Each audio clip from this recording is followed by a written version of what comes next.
If you bought a new build home in Britain in the last 10 years, there is a better than even chance your walls are already failing. The warranty that was supposed to protect you expired after 2 years. The mortgage you signed lasts 35, and the developer who sold you that house has already moved on to the next estate. The average new build in this country costs $285,000. For that money, you're getting walls that crack within 18 months, doors that don't close, and plumbing that leaks behind surfaces you can't see. Your Nan's council house, built in the 1950s with solid brick and proper plaster, is structurally superior to almost anything the major volume builders have put up in the last decade. That is not nostalgia. That is what their own warranty claims data tells us. There are 3 ways new build homes in Britain are designed to fail you. Each one is worse than the last. First, what they changed inside your walls. Second, the warranty structure that abandons you the moment the real problems start. Third, the financial trap that can make your home unsellable. Let's go. A generation ago, builders lived in the communities they built. Today, 4 publicly traded corporations build 1 in every 3 new homes in England, and they answer to shareholders, not homeowners. Here's what that means for your walls. Walk through a new build estate and everything looks fine. The kitchens are staged, the lawns are turfed, the show home smells like fresh paint and possibility. Behind the plasterboard, you're paying for defects you won't discover for years. The roof trusses are installed wet because developers won't wait for timber to season. Wet timber shrinks. When it shrinks, it moves. When it moves, your ceilings crack, your nail pops appear, and your loft insulation compresses into gaps it was never meant to fill. That is not bad luck. That is a scheduling decision made in a boardroom. And when you finally call someone out, you're looking at $1,500 to $3,000 to strip back the plasterboard, refix the trusses, and re-insulate. The NHBC won't touch it. Timber movement isn't structural. It's your problem. The mortar joints are worse. A proper bed joint should be 10 millimeters, which sent surveyors into new build estates across the country and found joints ranging from 3 to 25 millimeters, sometimes on the same wall. Thin joints have no structural integrity. Thick joints crack and let water in. This is not poor workmanship. This is the inevitable result of paying bricklayers per brick instead of per hour. Speed is the metric. Your wall is the casualty. Talk to any independent snagging surveyor and they'll tell you the same thing. Half these houses wouldn't have passed inspection in 1985. They're not built to last. They're built to sell. And when the mortar fails and water gets in, you're paying $5,000 to $8,000 for repointing. If it's already reached the wall ties, double it. That's failure number 1. Failure number 2 is how they made sure you can't hold them accountable for any of it. New build homes come with a 2-year builder warranty backed by a 10-year structural warranty through the NHBC. Sounds generous, it is not. During the first 2 years, the developer handles defects. In practice, they drag their feet, send the cheapest subcontractor available, and run down the clock.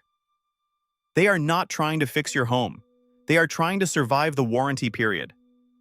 After year 2, the NHBC takes over, and the NHBC only covers structural defects, not your boiler, not your windows, not your electrics, not the damp climbing your utility room wall. Structural means the building is at risk of collapse.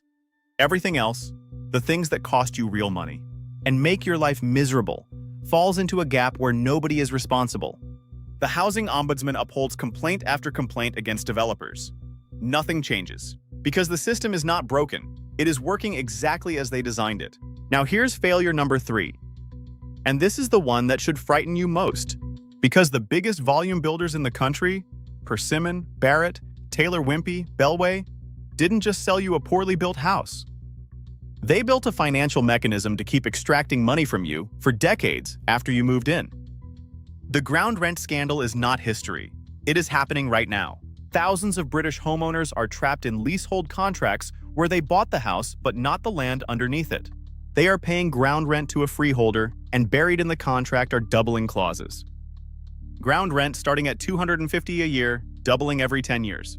Within 50 years, that is thousands annually for the privilege of living in your own home. This was not an oversight.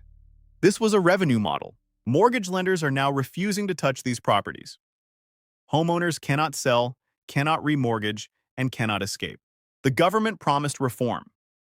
The reality is families spending $10,000 to $30,000 in legal and valuation fees just to own the land under a home they already thought they'd bought, while the legislation that was supposed to rescue them drags on year after year.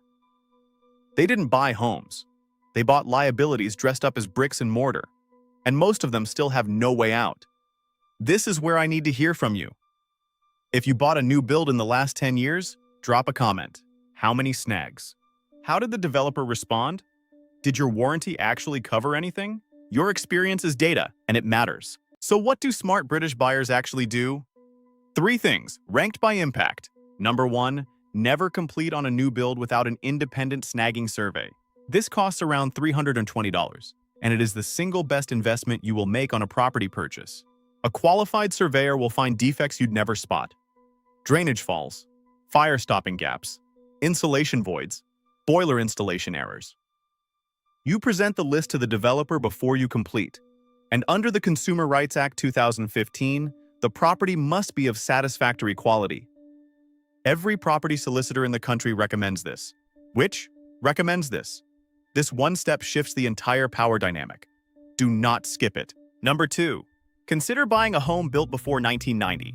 Pre-1970s solid brick construction was built to standards that modern volume builders cannot match because their profit model will not allow it.